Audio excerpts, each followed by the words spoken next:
लवकरच सगळ्यांच्या घरी गणपती बाप्पाचे आगमन होणार आहे. तर गणपती बाप्पाला आवडणारे म्हणजे उकडीचे मोदक. उकडीचे मोदक सगळ्यांनाच आवडतात.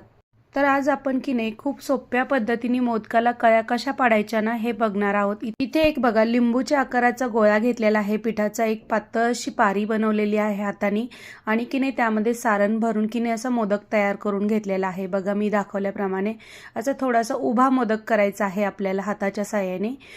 त्यानंतर इथे एक चमचा घेतलेला आहे. चमच्याने की नाही याला आपण अशा कळ्या पाडून घेणार आहोत. तुम्हाला जितक्या कळ्या पाडून घ्यायच्यात ना तितक्या तुम्ही पाडून घेऊ शकता. बघा किती सुंदर सुरेख मोदक तयार होतोय.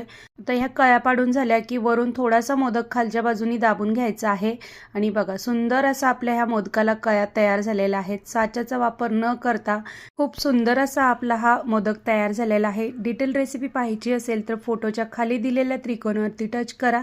डिटेल रेसिपी पाहता येईल.